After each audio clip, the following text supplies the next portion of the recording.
Hello and welcome to this edition of Macro and Markets. Just about a month back, we had launched a comprehensive tracker of the economy, ASK Composite Activity Index or ACAI. We have updated the data points for ACAI and we see the same picture of a continued slowdown till the end of August 2019. Therefore, the GDP growth number, which would be released in a month's time now, is expected to be soft. We get the same picture from half of the Nifty 50 companies for which results have been announced so far. The top line growth has been tottering at very low single digit levels, even though they have been pepped up by better than expected results from a few large banks and auto sector. However, the bottom line of these companies have grown close to double digit levels. At first, this might seem a contradictory trend. However, there are a few explanations for this. First is that the input costs are pretty low at the current level because the WPI is close to near zero levels. Same, the real wage growth are not growing. Therefore, the input costs are quite contained. Second, the depreciation costs are also low because the capacity utilization levels are low and new investments are not coming.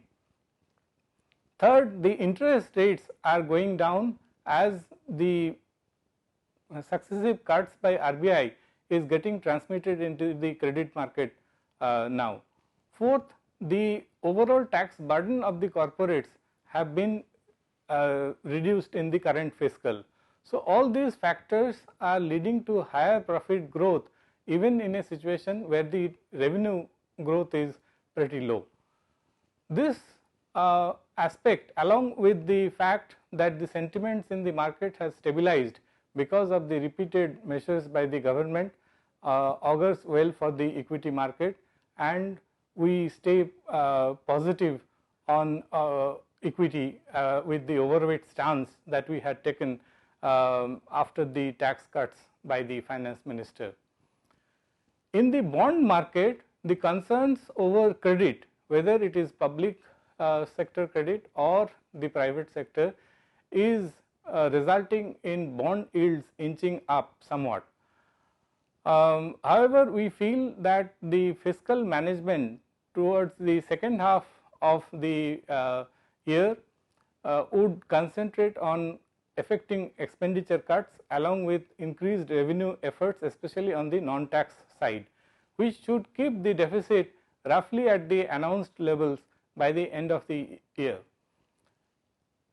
Similarly, on the private side, the concerns of credit are concentrated on the NBFCs and the HFCs space, and policy measures to contain the effect of contagion to a relatively small segment of the financial sector, and measures to see that the risk are spread across a wider range of market participants and institutions will eventually help tide the credit situation.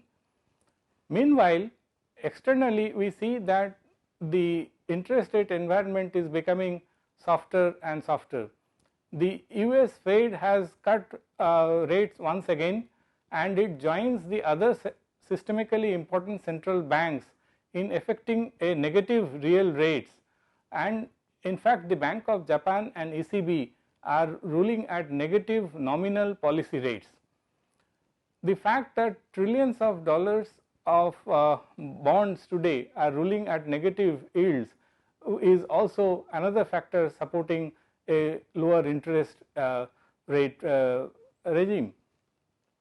Lastly, on the domestic side also, the money supply growth is exceeding the bank credit growth, and RBI has kept the liquidity window firmly on the surplus mode. All these factors should help in yield going lower than the current level towards the end of the fiscal year. Therefore, we remain overweight on fixed income as well. At this moment, we are underweight on absolute return strategies and cash. Thank you.